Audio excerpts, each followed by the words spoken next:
بسم اللہ الرحمن الرحیم۔ ناظرین محترم السلام علیکم۔ ناظرین، پروگرام پیغام کربلا کے ساتھ آپ کا میزبان اظہر علی عابدی حاضر خدمت ہے۔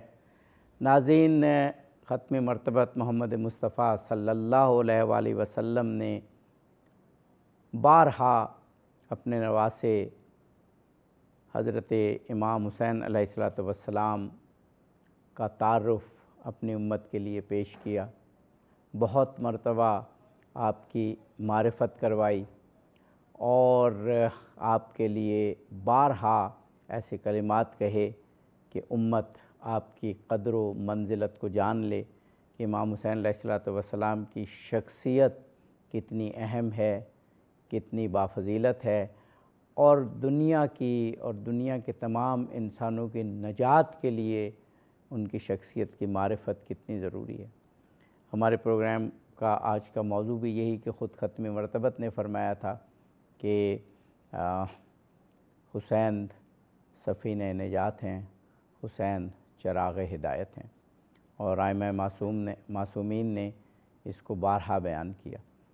آج امام حسین علیہ السلام کی معرفت، آپ کی قدر و منزلت بزبان رسول صلی اللہ علیہ وآلہ وسلم بیان ہوگی، اور یہ قدر، یہ منزلت، یہ معرفت دراصل ہمارے ہی لیے ہے کہ امام حسین کی معرفت حاصل کر کے، ان کو جان کے، ان کی عظیم ہستی کو پہچان کے ہم دنیا و آخرت کی بھلائیاں اور نجات سمیٹ سکتے ہیں۔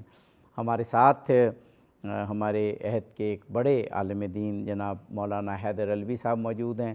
آپ اس وقت پاکستان میں اتحاد امت کی علامت بھی ہیں، اور محمد و آل محمد علیہم السلام کی محبت اور معرفت بھی آپ کی شخصیت کی پہچان ہے۔ بہت شکر گزار ہیں آپ کے کہ آپ تشریف لائیں، اور ہمارے ساتھ ایک اور علمی شخصیت موجود ہیں، جناب مولانا ڈاکٹر کاظم کمیل صاحب۔ آپ بھی علمی مطالب پر، دینی معارف پر، تاریخ و سیرت پر دسترس رکھتے ہیں۔ جناب مولانا حیدر علوی صاحب، جب ہم ختم مرتبت کو دیکھتے ہیں کہ امام حسین علیہ السلام اور آپ کے برادر بزرگوار امام حسن علیہ السلام بہت چھوٹے ہیں، اور ابھی بچپن اور لڑکپن ہی ہے کہ رسول اللہ کا وصال ہو جاتا ہے، لیکن آپ نے اس قدر معرفت امام حسین علیہ السلام کی بیان کی، اس قدر فضیلت بیان کی کہ جب ہم احادیث پڑھتے ہیں تو لگتا ہے کہ رسول اللہ خاص اہتمام کر رہے ہیں امام حسین کی فضیلت بیان کرنے میں۔ فرمائیے گا جناب مولانا حیدر علوی صاحب۔ بسم اللہ الرحمن الرحیم۔ افضل ہے کل جہاں میں گھرانہ حسین کا، بے شک نبیوں کا تاجدار ہے نانا حسین کا، بس ایک پل کی تھی حکومت پلید کی، صدیاں حسین کی ہیں زمانہ حسین بے کا، شک، واہ واہ، بے شک، انسان کو بیدار تو ہو لینے دو، ہر قوم پکارے گی ہمارے ہیں حسین۔ بے شک۔ بہت ساری شخصیات ہیں اس دنیا کے اندر جنہیں تاریخ نے تاریخ ساز بنایا، اور ان پر تاریخ پھر لکھی گئی، اور کچھ ایسی ہستیاں ہیں جو پیدا ہوئیں اور انہوں نے تاریخ کے دھارے کو بدل کے رکھ دیا۔ بے شک، بے شک۔ ان ہستیوں میں جنہوں نے تاریخ کو بدلا اور پہلی بار یہ بتایا کہ دنیا میں ہمیشہ فاتح اسے کہا جاتا ہے جو میدان جنگ کے اندر جیت کر جاتا ہے، لیکن یہ کربلا ایک ایسی عظیم الشان مقتل گاہ ہے جہاں مقتول زندہ باد ہیں اور قاتل مردہ باد ہے، بے جہاں شک، خون تلوار پر غالب آ جاتا ہے اور مفتوح فاتح پر غالب آ جاتا ہے۔ گویا امام علی مقام امام حسین پاک کی زندگی بھی طہارت سے مبنی ہے، اور آپ کی شہادت بھی اتنی اعلیٰ ہے کہ آپ کی زندگی کا لمحہ لمحہ ان الحسین مصباح الہدا ہاں، و سفینۃ النجات کی واہ، عملی تصویر نظر آتا ہے۔ بے شک، بے شک، بظاہر پیغمبر اسلام صلی اللہ علیہ وآلہ وسلم عمر کے اس حصے میں یہ فرما رہے ہیں جب ہمارے بچوں کو طہارت کا طریقہ بھی نہیں آتا، لیکن یہ پیغام دیا جا رہا ہے کہ تمہارا وجود اور تم اور ہو اور آل محمد اور ہیں، تم وہ ہو جو درود نہ بھیجو تو نماز نہیں ہوتی، اور آل محمد وہ ہیں کہ جن پر درود بھیجا جاتا ہے۔ واہ، یقیناً رسول اللہ صلی اللہ علیہ وآلہ وسلم نے مولا حسین کے لیے اس وقت یہ سارے فرامین کہے جب آپ آقا کی آغوش میں تھے یا حضور کی پشت مبارک پر سوار تھے، لیکن یہ پدری محبت نہیں تھی، یہ نانا اور نواسے کا پیار نہیں تھا، بلکہ یہ خالصتاً وما ینطق عن الہوی ان ہوا الا وحی یوحی کی زبان تھی، بے کہ شک، فرمایا یہ نبی اپنی مرضی سے کلام نہیں کرتے ہیں، جب بھی بولتے ہیں وہ وحی الہی ہوتی ہے۔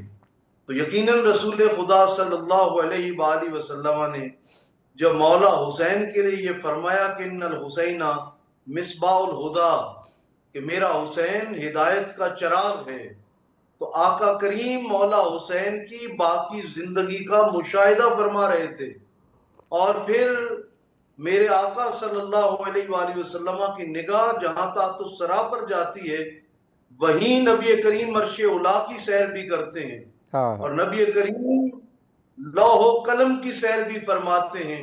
واہ، حضور نے لوح پر موجود روز اول سے وہ تحریر یقیناً پڑھی ہوگی کہ کل کائنات کی سیرت و کردار ایک طرف اور مولا حسین کی سیرت و کردار ایک طرف، استقامت میں، شجاعت میں، بہادری میں اور فنا فی اللہ ہونے میں، صبر و رضا میں مولا حسین کے پائے کا کوئی نہیں ہے۔ اس لیے آقا کریم صلی اللہ علیہ وآلہ وسلم نے لمحہ لمحہ مولا حسین کے فضائل و مناقب بیان کر کے ایک تو امت مسلمہ کو یہ پیغام دیا کہ ہدایت کے راستے پر چلنا چاہتے ہو تو جو خوبصورت چراغ اس راستے میں تمہیں جلتا ہاں، اور رہنمائی کرتا نظر آئے سبحان گا، اللہ، سبحان اللہ، حسین پاک کی ذات ہے۔ اور سبحان اگر اللہ، تم چاہتے ہو کہ تم پار لگ جاؤ اور تم کامیابی کے کنارے کو چھو لو، تو فرمایا سفینۃ النجات بھی مولا حسین کی ذات ہے۔ دنیا میں انسان جو بھی عمل کرتا ہے اس کے پیش نظر فقط نجات ہوتی ہے کہ میں کامیاب ہو جاؤں۔ میرے آقا فرما رہے ہیں وہ نجات کی کشتی مولا حسین ہے، جو مولا حسین کے ساتھ جڑ گیا ایک رات قبل وہ جہنم کا واہ، ایندھن تھا، واہ، اگلے ہی لمحے خود کو مولا کی بارگاہ میں پیش کر دیا تو وہ حضرت حر رضی اللہ تعالی عنہ بن کر امت کے ماتھے کا جھومر بن گئے۔ یہ پیغام ہے کربلا سے بھی اور بارگاہ رسالت سے بھی کہ جو حسینی خیمے میں آ گیا اس کا قرآن بھی قبول ہے، اس کی نماز بھی قبول ہے، اس کا قیام بھی قبول ہے، اس کا رکوع اور سجدہ بھی قبول ہے، اور جو وہ حسینی خیمے تک نہ پہنچا اور یزیدی خیمے میں چلا گیا تو نہ ہم اس کا قرآن قبول کریں گے، نہ نماز، نہ روزہ، نہ حج، نہ زکوٰۃ، نہ ہی ہم اس کا کلمہ قبول فرمائیں گے۔ آج لفظ یزید اس لیے گالی ہے کہ وہ مولا حسین کے مقابل تھا، اور جو مولا حسین کے پیچھے چلے وہ ہاں، حضرت جون بھی تھے تو وہ رضی واہ، اللہ سبحان تعالی۔ اللہ، سبحان اللہ، سبحان اللہ۔ جناب مولانا ڈاکٹر کاظم کمیل صاحب، ہمارا جو موضوع ہے، میں جس حدیث سے وہ عکس کیا گیا، میں وہ پوری حدیث پڑھ رہا تھا۔ کیا الفاظ ہیں اس حدیث کے کہ حسین چراغ ہدایت ہیں، کشتی نجات ہیں، کبھی کمزور نہ ہونے والے امام ہیں، اور صاحب عزت و عظمت ہیں، سر بلند شخصیت اور آخرت کا ذخیرہ ہیں۔ اب شاید ہی کوئی ایسی فضیلت رہ گئی ہو جو اس حدیث میں سمٹ نہ آئی ہو۔ فرمائیے گا جناب ڈاکٹر کاظم کمیل صاحب۔ جی بہت شکریہ۔ یہ حدیث ہمارے ایک ایک بچے کو، اور میں سمجھتا ہوں ہر مسلمان کو یاد ہے، جو نبی کریم صلی اللہ علیہ وآلہ وسلم نے ایک بڑے اہتمام سے خود تک پہنچائی۔ بتائیے، ایک الگ موضوع بھی ہے کہ خود تعارف حسین ابن علی کا اہتمام کیسے فرمایا نبی کریم صلی اللہ علیہ جی وآلہ جی، بے وسلم نے۔ شک، بے وہ شک، تعارف کبھی بھی مٹ نہ کرتا، کیسے اپنی زندگی میں مرحلہ وار اور مختلف انداز میں وہ تعارف کیے ہیں۔ اس حدیث کے حوالے سے میرے جو ذہن کی ایک بہت قریب چیز ہے، چونکہ ہم بعض چیزوں کو پڑھتے ہیں عقیدتاً قبول کر لیتے ہیں، اور اللہ کے اسلام بہت پسند کرتا ہے کہ ہم اپنی عقیدتوں پر بھی سوال اٹھائیں، کیونکہ یہ سوال ہمیں معرفت کے بلند ترین درجوں پہ لے جائے گا۔ امام جعفر صادق علیہ الصلوۃ والسلام کے سامنے ہی ایک ان کے صحابی موجود تھے، اور ان کے ذہن میں کچھ ایسا ہی سوال آیا۔ ان کے سامنے جب یہ حدیث تھی تو انہوں نے پوچھا کہ مولا، نبی کریم صلی اللہ علیہ وآلہ وسلم نے فرمایا کہ کشتی نجات حسین ہے، الیس کلکم سفن النجاہ، کیا آپ جتنے آئمہ ہیں اہل البیت علیہ السلام کے افراد ہیں، کیا آپ سارے ہی نجات کی کشتیاں نہیں ہیں؟ کوئی اگر جعفر صادق علیہ السلام سے جڑ جائے تو کیا وہ جنت نہیں پہنچے گا؟ کیا وہ کوئی موسیٰ کاظم علیہ السلام کے ساتھ جڑ جائے تو کیا وہ جنت نہیں پہنچے گا؟ مجھے تو یوں لگتا ہے کہ سارے ہی آپ نجات کی کشتیاں ہیں۔ پھر امام حسین علیہ السلام کے بارے میں نبی کریم صلی اللہ علیہ وآلہ وسلم نے بڑے خاص اہتمام سے کیوں فرمایا؟ تو آپ علیہ السلام نے اس کے سوال کے جواب میں فرمایا کہ سبحان اللہ، کیوں نہیں، ہم سارے ہی کشتیاں ہیں نجات کی، وَلَكِنَّ سَفِينَةُ النَّجَاةِ أَوْسَعُ وَأَسْرَعُ، حسین کے سفینے کی کیا بات ہے، واہ وہ سب سے بڑا بھی ہے اور وہ سب سے تیز بھی واہ، ہے۔ سبحان لہذا اللہ، اس سے معلوم یہ ہوتا ہے کہ جتنی کائنات میں ہدایت کی کرنیں اور ہدایت کے معاملات وجود امام حسین علیہ السلام سے انسانیت تک پہنچیں گے، وہ اور کسی وجود سے نہیں پہنچیں گے۔ یعنی ہر ایک شخصیت سے جڑ کر ایک طبقہ جنت میں جا رہا ہوگا، مگر حسین کی کشتی سب سے وسیع ہے۔ سب سے بڑا طبقہ اگر جنت میں کسی شخصیت کے ہمراہ جا رہا ہوگا تو وہ امام حسین علیہ السلام ہوں گے۔ اور دوسرا جملہ یہ تھا وَأَسْرَعُ، سب سے جلدی جو جنت کے واہ دروازے پہ جا کر واہ، لنگر انداز ہوگی کشتی، وہ حسین کی کشتی ہوگی۔ سبحان یعنی اس کا اللہ، مطلب یہ ہے جناب ابراہیم کے پاس بھی ایک کشتی ہوگی جو لوگوں کو نجات دے کے جنت کے دروازے پہ لے جا رہی ہوگی، واہ جناب موسیٰ کے پاس بھی ہوگی، جناب عیسیٰ کے پاس بھی ہوگی، ائمہ اہل بیت علیہ السلام کے پاس بھی ہوگی، ابرار اور صالحین کے پاس بھی شاید ہوں گی، مگر سب سے پہلے جو کشتی لنگر انداز ہوگی جنت کے دروازے پر، وہ کشتی حسین ابن واہ علی ہے۔ اس لیے واہ، امام جعفر صادق علیہ السلام نے سبحان فرمایا کہ اللہ، جو سب سے جلدی اور تیز رفتار کشتی ہے جو جنت کے دروازے پر سب سے پہلے پہنچائے گی، اور بہت بڑی تعداد لوگوں کی جس کشتی میں سوار ہو کر جائے گی، وہ کشتی حسین ابن علی ہے۔ اور پھر ایک بات اگر میں اور عرض کروں، جی ضرور، اتنا اہتمام تھا کہ جنت کے حوالے سے کہ یہ جنت تک اگر پہنچنا چاہتے ہو، نجات تک پہنچنا چاہتے ہو، جو کشتی آپ کو اس دروازے پر لے کر جائے گی وہ حسین ابن علی کی کشتی ہوگی، جو خود جناب حر کا تذکرہ کیا ابھی مولانا صاحب نے۔ تو میں عرض کروں کہ جناب حر جب آخری رات کو میدان کربلا میں موجود تھے، بڑا خوبصورت مناظر ہیں جن کو پڑھنا چاہیے۔ گھوڑے پہ سوار تھے، سر جھکا ہوا تھا، خود نہیں ٹہل رہے تھے، گھوڑے کی باگ ہاتھ میں تھی، آہستہ آہستہ گھوڑے کو کبھی ادھر لے کے جاتے کبھی ادھر لے کے ہائے، جاتے، او دونوں ہو مذکوروں کے درمیان چلے جا رہے او تھے۔ ہو، صبح کے ایک شخص نے کہا، حر آج رات سے پہلے اگر کوئی مجھے یہ کہتا اس سرزمین پر سب سے بڑا بہادر کون ہے تو میں بغیر سوچے کہتا حر ابن یزید ریاحی ہے، مگر آج رات جو کل مارکے سے قبل فریش ہونے کی رات ہے، تازہ دم ہونے کی رات ہے، یہ تیرے چہرے کی پریشانی، یہ تیرے دل کی الجھن، یہ تیرا جھکا ہوا چہرہ، یہ تیرا ڈاواڈول ہو کے چلنا، یہ مجھے سمجھ نہیں آ رہا ہے۔ حر کے اندر چونکہ بڑی دیر سے معرفت کا ایک چراغ جل چکا تھا، اور جس چراغ کا نام بھی حسین ابن علی ہے، تو حر نے اس کو ایک جملہ کہا تھا، انی اخیر نفسی بین الجنت والنار، تم نے کہا کہ میں لشکر یزید و لشکر حسین کے درمیان ٹہل رہا ہوں، نہیں تم وہ نہیں دیکھ رہے جو میں دیکھ رہا ہوں، انی اخیر نفسی بین الجنت والنار، خدا کی قسم میں جنت اور جہنم کے درمیان چل رہا ہوں، میرے ایک طرف جنت ہے ایک طرف جہنم ہے، اور خدا کی قسم میں جنت پر کسی چیز کو ترجیح نہیں دوں گا۔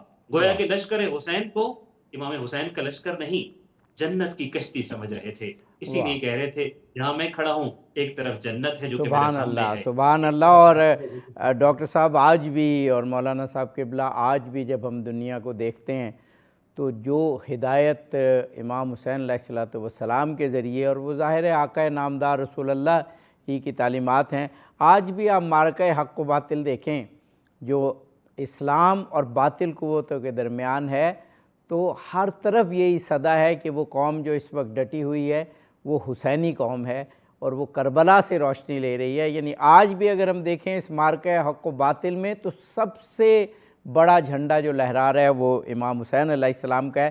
ہمیں ایک وقفہ لینا ہے، وقفے کے بعد حاضر ہوں گے تو اس موضوع پر انشاءاللہ گفتگو جاری رہے گی۔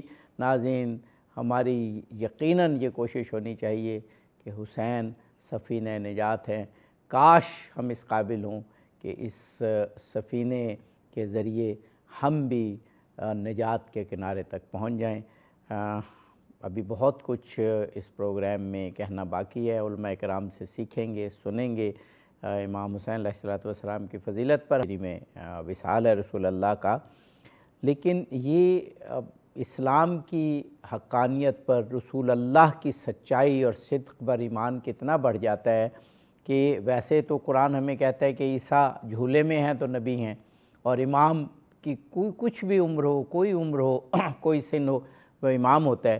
لیکن اگر دنیاوی معاملات کے حوالے سے دیکھیں تو ہمارے یقین میں کس قدر اضافہ ہو جاتا ہے کہ رسول اللہ صلی اللہ علیہ وآلہ وسلم کا جو علم اللہ نے انہیں عطا کیا، کہ جو وہ فرما رہے ہیں امام حسین علیہ السلام سے متعلق، وہ اسی طرح پورا ہوتا نظر آ رہا ہے۔ میں نے جو یہ حدیث پوری پڑھی جو آج ہمارا عنوان ہے، اس میں ایک لفظ ہے کبھی کمزور نہ پڑنے والے امام ہیں، یعنی سفینہ نجات ہیں، چراغ ہدایت ہیں، اور یہ وہ ہستی ہیں جو کبھی کمزور نہیں پڑیں گی۔ اور دیکھیں تاریخ نے دیکھا کہ حالات و واقعات جیسے بھی ہوئے، امام حسین علیہ السلام باطل کے مقابلے میں کھڑے رہے، بلکہ اگر کہا جائے تو ابھی بھی کھڑے ہیں۔ باطل ابھی بھی اگر کسی سے شکست کھا رہا ہے تو وہ یا حسین ہے یا حسینی ہے۔ فرمائیے گا الوی صاحب قبلہ۔ ماشاءاللہ، آپ نے بڑے خوبصورت پیرائے میں سوال فرمایا ہے۔ یقیناً آقا کریم صلی اللہ علیہ وآلہ وسلم اپنی بارگاہ سے امام عالی مقام کے لیے جو کلمات خیر احادیث کے اندر موجود ہیں، ان کو پڑھنے کے بعد اس بات پہ پختہ یقین ہو جاتا ہے کہ پیغمبر اسلام اپنی مرضی سے کلام کرنے والے تو تھے ہی نہیں۔ بے شک بے اور پھر شک۔ نبی کریم کے لیے اس امت کے لیے حکم دیا گیا، ما آتاکم الرسول فخذوہ وما نہاکم عنہ فانتہوا۔ رسول جو عطا کریں وہ لے لو، اور جس سے منع کریں اسے چھوڑ دو۔ بے شک۔ اگر پیغمبر کی نگاہ کا یہ کمال ہے کہ پیغمبر اسلام صلی اللہ علیہ وآلہ وسلم کو جو دیکھ لے اور حضور جسے محبت سے دیکھ لیں، وہ صحابی ہے، اس کا اوپر مان نہیں کیا جا سکتا۔ تو جو حضور کا خون ہے، جو نبی کریم صلی اللہ علیہ وآلہ وسلم کے اصل ہیں، جو نبی کریم صلی اللہ علیہ وآلہ وسلم کے انساب میں اور نسب میں شامل ہیں، مانیے آقا کے خون کے مقابل کوئی ہو ہی نہیں سکتا۔ جس طرح نبی کریم صاحب الاولاق نبیوں میں سب سے افضل ہیں، اسی طرح اولاد رسول اور بالخصوص مولا حسین وہ شہادت کے ذریعے تاریخ رقم کر گئے کہ ساری امت کا ایمان و ایقان ایک طرف اور مولا حسین تنہا ایک طرف کھڑے ہوں، تب بھی مولا حسین کے ایمان و ایقان اور آپ کے جذبہ شہادت کا مقابلہ نہیں کیا جا سکتا۔ مولا حسین آغوش رسالت میں کھیل رہے ہیں، اور حضور فرماتے ہیں میرا شہزادہ یہ بیٹھے تو امام ہے، کھڑے ہو تو امام ہے، چلے تو امام ہے۔ یہ جملے اس بات کی ضمانت تھے کہ امت کو مولا حسین سے آگے نہیں چلنا۔ آپ چلو گے تو وقت کے یزید کہلاؤ گے، کیونکہ امام پیچھے نہیں ہوتا، امام آگے ہوتا ہے۔ اور پھر امام کی پیروی کی جاتی ہے، امام سے جو آگے بڑھ جائے وہ حد سے بڑا ہوا ہے اور وہ ظالم کہلائے گا۔ پھر مولا حسین نے تو مظلومیت کے اندر بھی صبر و شکر کا وہ پیمانہ امت کو دیا ہے کہ اگر آپ نے ظالم کے فقط ظلم کو سہنا سمجھ لیا کہ یہ حسینیت ہے تو تم نے حسینیت کو نہیں سمجھا۔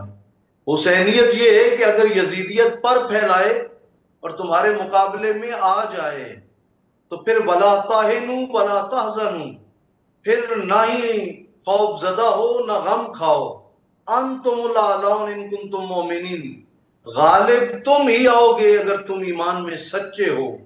حسینی مشن پہ چلنے والے کے لیے فقط مادی سہارے نہیں ہوتے ہیں بلکہ الوہی سہارے کے اوپر اور اللہ رب العالمین کے کامل سہارے کے اوپر وہ چلتے ہوئے منزل کی طرف آگے بڑھتا چلا جاتا ہے اور منزل بڑھ کر استقبال بھی کرتی ہے. بے شک دنیا پر ہر باپ یہ کہتا ہے کہ یہ اولاد میری ہے، یہ اولاد میری ہے، لیکن واہ حسین آپ کی عظمت پہ قربان جائیں.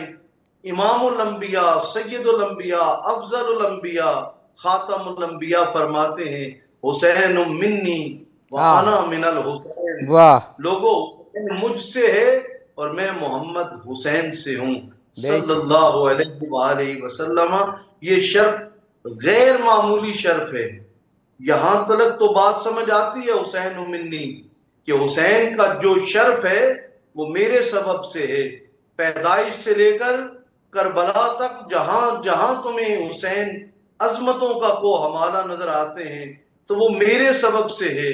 اور فرمایا کربلا کے اندر جو داستان رقم کی ہے مولا حسین نے، اور جس شاہ سوار کربلا بن کر نیزے کی نوک پر قرآن سے اپنے رشتے کا اظہار کیا ہے، فرمایا آنا من الحسین، صبح قیامت تک کا میں محمد کا تعارف حسین ہے، میرے کلمے کا تعارف حسین ہے، میرے سجدے کا تعارف حسین ہے.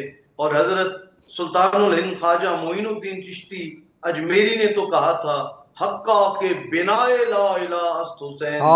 یہاں تک مولا حسین کلمہ محمد کی بنا اور بنیاد بن گئے.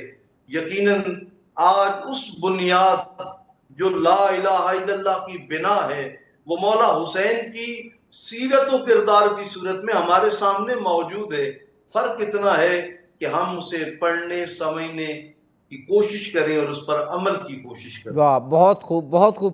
جناب مولانا ڈاکٹر کاظم کمیل صاحب، یہ جو آخری جملہ ابھی مولانا حیدر علوی صاحب قبلہ نے کہا کہ حسین کو سمجھنے اور معرفت حاصل کرنے کی کوشش کریں، میں ایک بر صغیر پاک و ہند کے ایک بہت بڑے عالم علامہ سید علی نقی نکن صاحب کی ایک تحریر پڑھ رہا تھا، تو وہ اس حدیث کی تشریح فرما رہے تھے اور کیا خوبصورت تشریح فرما رہے تھے.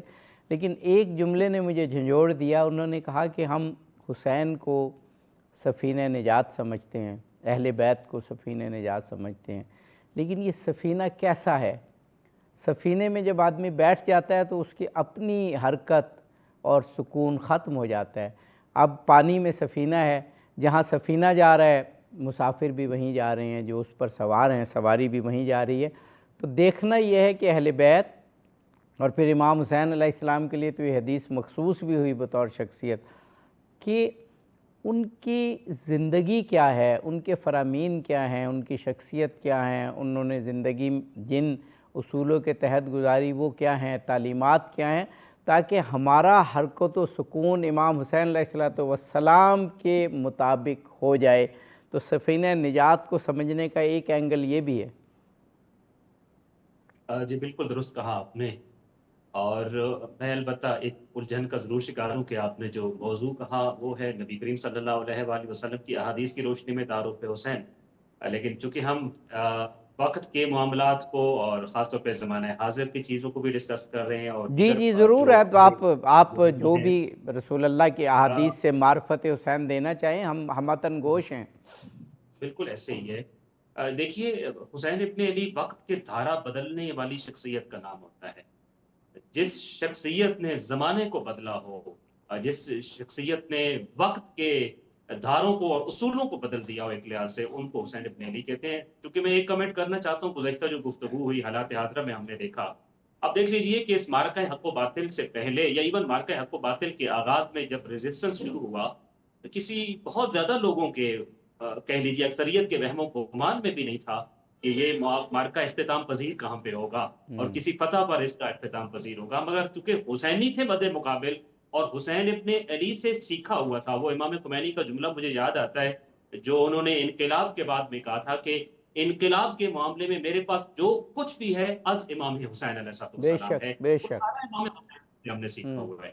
لہٰذا کربلا سے سیکھے ہوئے حسینیوں نے 1400 سال بعد بھی یہ ثابت کر دیا کہ آپ سپر پاور سے ٹکرا کر وقت کے دھارے اور اصولوں کو بدل سکتے ہیں بے اور شک تخت و تاج اچھل کر آپ کے قدموں میں آ سکتے ہیں جی اگر حسینی انداز میں آپ بھی مزاحمت کے لیے کھڑے ہو جائیں. اور یقیناً ہمارے پاس جو ان دنوں میں ہم جس کیفیت سے گزر رہے ہیں، یہ دوبارہ وہ کربلا کی فتح کا منظر ہمارے جی بے سامنے ہے. شک بے شک اب بے میں ایک شک اور چیز عرض کروں امام حسین علیہ السلام کے حوالے سے، چونکہ جو ہمارا موضوع ہے. دیکھیے میرا اپنا ذاتی عقیدہ یہ ہے، انبیاء سارے معصوم ہیں، خالق کائنات کے بھیجے ہوئے ہیں، اس کے نمائندے ہیں. لیکن جو مقام ان انبیاء میں خاتم الانبیاء نبی کریم صلی اللہ علیہ وآلہ وسلم کے علاوہ ہم اگر باقی انبیاء کی بات کریں، جو حضرت ابراہیم علیہ السلام کو مقام حاصل ہے وہ کسی اور نبی کو حاصل نہیں ہے. اس لیے معیار حق سمجھا جاتا ہے جناب حضرت ابراہیم علیہ السلام کو. قرآن مجید نے بھی کہا ہے کہ یہودی کہتے ہیں کہ ابراہیم ہم میں سے تھے، عیسائی کہتے ہیں کہ ابراہیم ہم میں سے تھے. ان سے کہہ دو کہ ابراہیم نہ تو یہودی تھے اور نہ عیسائی تھے، ولیکن کان حنیفا مسلما، وہ تو واہ مسلمان تھے. گویا کہ اس حدیث میں بتایا کہ معیار حق کے طور پہ ہر قوم چاہتی ہے یہ کہے کہ ابراہیم ہم میں سے تھے. یقین جانیے معصومین علیہ السلام اور اہل بیت علیہ السلام کے اندر جب میں آ کے دیکھتا ہوں، مجھے جیسے انبیاء میں ابراہیم بڑے ممتاز اور جدا حیثیت سے نظر آتے ہیں، ائمہ معصومین میں حسین ابن علی بھی بالکل اسی انداز سے نظر آتے ہیں، بے بالکل اسی انداز سے. ایک دفعہ نبی کریم صلی اللہ علیہ وآلہ وسلم تشریف فرما تھے اور ابی ابن کعب آئے اور انہوں نے دیکھا کہ نبی کریم صلی اللہ علیہ وآلہ وسلم کی اس نشست میں امام حسین علیہ السلام تشریف لائے. جو ہی اس نشست میں امام حسین علیہ السلام تشریف لاتے ہیں تو نبی کریم صلی اللہ علیہ وآلہ وسلم کا مزاج بدلا اور آپ نے کہا کہ مرحبا بک یا ابا عبداللہ یا زین السماوات والارض، ہاں اے ابا عبداللہ خوش آمدید، اے زمینوں اور آسمانوں کی زینت حسین، میری محفل میں واہ خوش آمدید. ابی ابن کعب کہتے ہیں ہماری محفل کی زینت نبی کریم صلی اللہ علیہ وآلہ وسلم تھے. میں نے جب ان سے یہ سنا کہ آسمانوں اور زمین کی زینت حسین آہا میری محفل میں آہا دی، تو میرے ذہن میں سوال پیدا ہوا. میں نے نبی کریم صلی اللہ علیہ وآلہ وسلم سے فوراً پوچھا، بلکہ یوں کہوں سوال نہیں کیا، اعتراض کیا. وَكَيْفَ يَكُونُ يَا رسول اللہ زین السماوات والارض احد غیرک، یا رسول اللہ آپ کے ہوتے ہوئے بھی کچھ زمین و آسمان کی زینت ہو سکتا ہے؟ کون ہے بھلا جو آپ کے ہوتے ہوئے آسمانوں اور زمین کی زینت بن سکے آپ کے علاوہ؟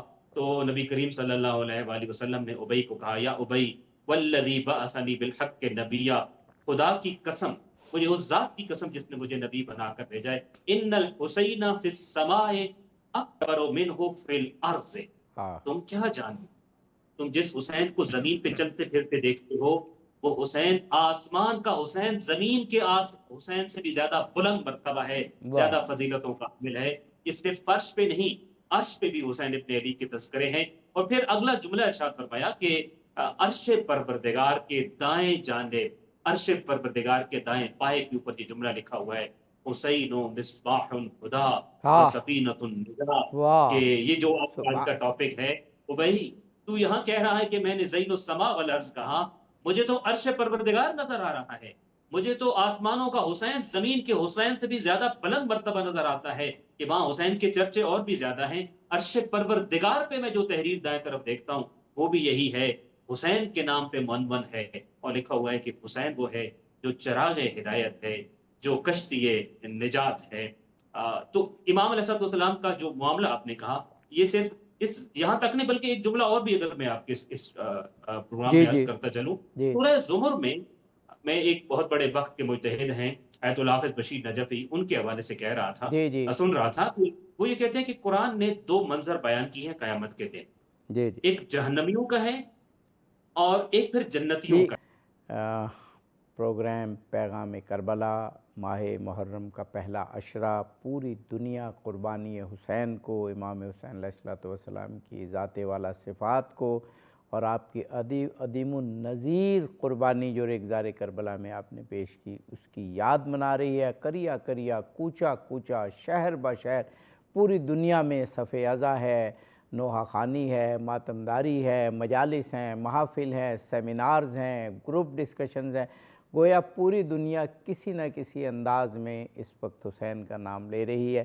اور امام حسین علیہ السلام کی معرفت رسول اللہ نے کیسے پیش کی، آج ہماری گفتگو کا موضوع رسول اللہ نے فرمایا حسین چراغ ہدایت ہیں، حسین سفینہ نجات ہیں۔ مولانا حیدر علوی صاحب اور مولانا ڈاکٹر کاظم کمیل صاحب کیا خوبصورت گفتگو فرما رہے ہیں۔ جناب مولانا ڈاکٹر کاظم کمیل صاحب، وقفے سے قبل آپ قرآن کی زبان میں کچھ 2 مناظر پیش کرنا چاہ رہے تھے، اور ظاہر ہے اسے معرفت حسین سے آپ ریلیٹ فرما رہے تھے۔ جی بالکل ایسے ہی ہے۔ سورہ زمر میں 2 مناظر بیان ہوئے ہیں قیامت کے دن کے، اور دونوں کا جو آغاز ہے وسیق کا لفظ سے ہوتا ہے۔ قرآن کہتا ہے وسیق الذین کفروا الی جہنم زمرا، کہ ایک منظر یہ ہوگا کہ جن لوگوں نے کفر اختیار کیا تھا ان کو جہنم کی طرف ہانک کر لے جایا جا رہا ہوگا، فرشتے ہانک ہانک کر ان کو گویا کہ گھسیٹ گھسیٹ کر وہ لے جا رہے ہوں گے جہنم کی طرف۔ یہ ورس نمبر 70 ہے۔ پھر 71 میں تھوڑی سی اس کی ڈیٹیل آئی۔ پھر ورس نمبر 72 میں وسیق الذین اتقوا، اور وہ لوگ جنہوں نے تقوی اختیار کیا اور جو جنت کے مستحق ہوں گے ان کو بھی جنت کی طرف کھینچ کے لے جایا جا رہا ہوگا۔ واہ واہ، سوال یہ پیدا ہوتا ہے کہ جب جنت کا حکم ہو جائے گا کہ فلاں کے نامہ اعمال کا نتیجہ یہ ہے، قیامت کے دن کے حساب و کتاب کا نتیجہ یہ ہے کہ اس کو جنت اس کا ٹھکانہ قرار دیا گیا ہے، یہ تو اشارہ ملنے کی دیر ہوگی۔ لوگ لبک پڑنا چاہیے، لوگوں کو بھاگ کے پہنچنا چاہیے، اور اس میں تو کوئی دیر نہیں ہونا چاہیے کہ فرشتوں کو آنا پڑے اور لے جانا پڑے، اور لے جا رہے ہوں گے، پکڑ پکڑ کے لے جا رہے ہوں گے جنت کی طرف بھی۔ ایسا کیوں ہے؟ یعنی اگر میں اس لفظ کا استعمال کروں، وسیقہ کا جو لفظ ہے اس عربی زبان میں دیکھیں، جیسا کہ وہ جہنمیوں کے لیے جب استعمال ہوتا ہے تو اس کا مطلب ہے ہانک کر لے کے جانا، گھسیٹ کر لے کے جانا۔ سیم وہی لفظ ان لوگوں کے بارے میں بھی بیان ہوا ہے جو کہ جنت میں جا رہے ہوں گے، یعنی ہانکا تو نہیں جا رہا ہوگا آف کورس جنتیوں کو، لیکن پکڑ کے لے جایا جا رہا ہوگا۔ سوال یہ ہے کہ وہ رکے ہوئے کیوں ہوں گے؟ آیت اللہ حافظ واہ بشیر نجفی یہ کہتے ہیں وجہ یہ ہوگی دروازہ جنت پر ایک کرسی لگی ہوگی، اس کرسی پر تشریف فرما ہوں گے حضرت امام حسین علیہ ہاں، السلام۔ سبحان اللہ، جنتیوں کو جنت جانے سے پہلے یہاں سے گزرنا ہوگا، جو ہی اس کرسی کے پاس پہنچیں گے دیدار حسین ابن علی ہوگا، جنت کو بھول جائیں گے، جنت منتظر بیٹھی رہ جائے گی، فرشتوں کو آ کے مداخلت کرنا پڑے گی اور ان کو کہنا پڑے گا جنت منتظر ہے اور انتظار طویل ہوتا جا رہا ہے، آئیے آپ کو آپ کی منازل اور محلوں کی طرف لے کے جاتے ہیں۔ مگر جنتی جنت کو چھوڑ کر زیارت حسین ابن علی کو ترجیح دے رہے ہوں گے، تبھی واہ فرشتے ان کو پکڑ پکڑ کے جنت کی طرف لے واہ جانے کی واہ التجائیں واہ، کر رہے سبحان ہوں گے۔ اللہ یہ سبحان ہے اللہ مقام سبحان اللہ۔ حسین ابن علی، کہ جس کے بارے میں بلکہ خود آپ یہ تو ایک جنتی کی کیفیت ہے۔ آپ جانتے ہیں جنت کی کیا کیفیت ہوگی؟ دیکھیں نا، ایک بات جس کے لیے ہم سارے مشتاق ہیں کہ ہم کامیاب ہو جائیں، قیامت کے دن جنت مل جائے، رضوان اللہ الاکبر بھی وہیں ہوگا، ائمہ بھی وہیں ہوں گے، سید الانبیاء اور سید الاوصیاء اور سلطان الانبیاء بھی وہیں ہوں گے، جناب فاطمہ الزہرا سلام اللہ علیہا وہیں ہوں گی، تمام انبیاء کا ٹھکانہ وہاں ہوگا۔ کیا ہی اچھا ہو مجھے قیامت کے دن یہ جگہ مل جائے۔ ہم جس جگہ کے لیے خواہش مند ہیں اس جگہ کی بھی کیا کوئی خواہش ہے؟ روایت میں یہ ملتا ہے کہ قیامت کا دن ہوگا تو جب سب جنتی جنت میں چلے جائیں گے، عقبہ ابن عامر نے یہ روایت کی ہے، تو اس وقت جنت ایک ڈائلوگ کرے گی، ایک مکالمہ کرے گی خالق کائنات سے کہ یا رب الیس وعدتنی ان تزیننی برکنین، اے پروردگارا کیا تو نے یہ مجھ سے وعدہ نہیں کیا تھا کہ کسی دن جب سارے آ جائیں گے تو میں تمہارے اندر اپنے 2 اہم رکن بھیجوں گا جس سے تو مزین ہو جائے گی اور چمک اٹھے گی۔ واہ میں انتظار میں ہوں، وہ رکن کدھر ہیں؟ خالق کائنات کا حکم ارشاد ہوگا الم ازین کا بالحسن والحسین، ہاں ہاں کیا تیری رونق کے لیے حسن و حسین عطا نہیں کیے ہیں واہ واہ واہ، اور یہ رونق نہیں بخشی جس کی تو منتظر تھی؟ روایت کے الفاظ یہ ہیں، یہ لفظ سننے کے بعد جنت بھی ایسے چمک اور دمک اٹھے گی جیسے دلہن کا چہرہ واہ چمک اور سبحان دمک اللہ رہا ہوگا۔ سبحان اللہ سبحان اللہ۔ جناب مولانا حیدر علوی صاحب، کیا بامعرفت اور خوبصورت گفتگو ہو رہی ہے۔ ابھی حسن اور حسین علیہم السلام کی بات کی مولانا ڈاکٹر کاظم کمیل صاحب نے۔ میرے سامنے ایک بڑی معروف حدیث ہے جو صحیح ستہ میں ہے، اور سنن ابن ماجہ کا میرے سامنے حوالہ ہے۔ جس نے حسن اور حسین علیہم السلام سے محبت کی اس نے در حقیقت مجھ ہی سے محبت کی، اور جس نے حسن اور حسین سے بغض رکھا اس نے مجھ ہی سے بغض رکھا۔ میرا خیال ہے اس سے زیادہ ڈائریکٹ، اس سے زیادہ واضح اور کوئی حدیث نہیں ہو سکتی۔ ہم پہلا عشرہ جو امام حسین علیہ السلام کی شہادت کی یاد میں پوری دنیا میں منایا جاتا ہے اس کے مڈ میں ہیں۔ آج جس شخص کو امام حسین سے محبت ہو حضور کی اس حدیث کی روشنی میں، وہ اس عشرے میں کیسے خوش رہ سکتا ہے؟ کیسے وہ امام حسین کے درد کو اور آپ کے خانوادوں کے درد کو اور رسول زادیوں کے درد کو اور حسین کی قربانی کو بھلا کر اپنے دن عام دنوں کی طرح گزار سکتا ہے؟ پھر وہی شخص ہوگا جسے نہ سفینہ نجات ملے گا نہ ہدایت کی روشنی ملے گی۔ فرمائیے گا جناب مولانا حیدر علوی صاحب قبلہ۔ کہ آقا کریم صلی اللہ علیہ وآلہ وسلم نے یہ ارشاد فرمایا تھا کہ من احبہما فقد احبنی ومن احبنی فقد احب اللہ۔ جس نے حسنین سے محبت کی اس نے مجھ سے محبت کی، اور جس نے مجھ سے محبت کی اس نے اللہ سے محبت کی۔ گویا وہ شخص خدا کی محبت میں سچا ہے جو مصطفیٰ سے پیار کرتا ہے، اور وہ مصطفیٰ کی محبت میں سچا ہے جو حسنین مصطفیٰ سے پیار کرتا ہے۔ واہ! ساتھ ومن ابغضہما فقد ابغضنی ومن ابغضنی فقد ابغض اللہ۔ جنہوں نے ان کے لیے اپنے دل میں بغض ڈالا یا بغض پالا، اس نے میں محمد سے بغض رکھا، اور فرمایا جس نے مجھ سے بغض رکھا اس نے حقیقت میں اللہ سے بغض رکھا۔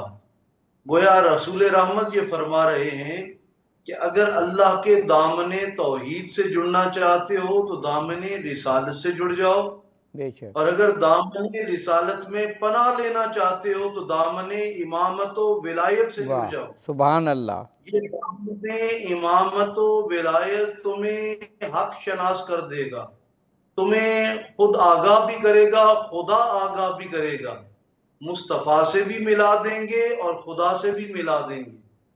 اور مولا حسین پاک تو ایک ایسی ذات ہیں جن کا انتخاب ہی اللہ کے رازوں میں سے ایک راز ہے، کیونکہ فَفَدَيْنَاهُ بِذِبْحٍ عَظِيمٍ کی تفسیر یہ بتاتی ہے کہ کسی کا انتظار ہے۔ بے شک نامکمل قربانی پر عید منانے والوں، تمہیں ابراہیم کا دمبا تو یاد رہا، محمد عربی کا کنبا کیسے بھول گئے؟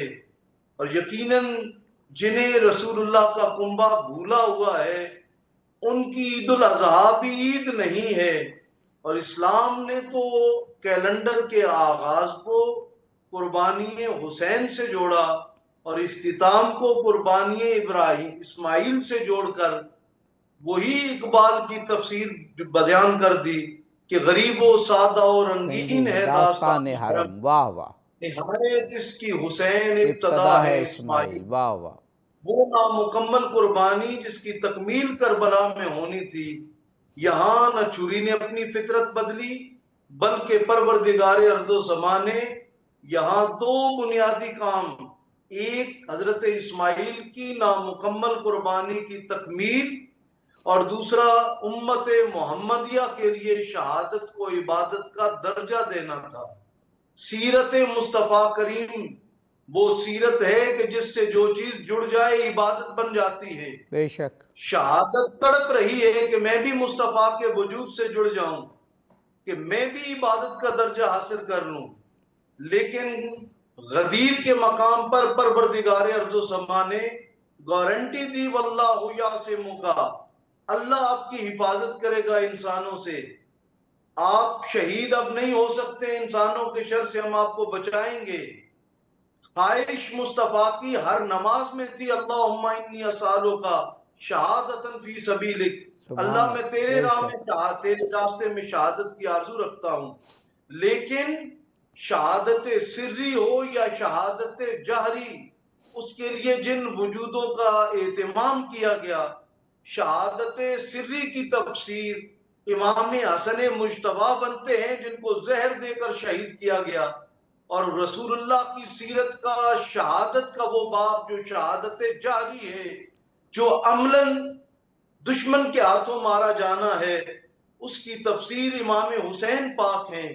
گویا سیرت مصطفیٰ کا ایک بڑا باب جو شہادت کی صورت میں نامکمل تھا بظاہر، اس کی تکمیل امام حسین نے فرما کر سیرت مصطفیٰ کی تکمیل کر دی۔ آج بھی امت محمدیہ میں سے جو شخص شہادت کو گلے لگاتا ہے، جہاں اس کا اجر مولا حسین کے لیے ہے، وہیں صبح قیامت تک شہید ہونے والے کو کہا جائے گا کہ یہ حسینی واہ راستے کا مسافر ہے۔ واہ واہ واہ، سبحان اللہ، بے شک جو کلمہ اعلائے حق کے لیے کھڑا ہوگا، جو حق کے راستے کے لیے کھڑا ہوگا، جو مظلومین کے لیے کھڑا ہوگا، جو ظالم کے مقابلے میں کھڑا ہوگا، کہا جائے گا یہ حسینی راستے کا مسافر ہے اور یہ حسین پاک کے راستے پر چلنے والا ہے۔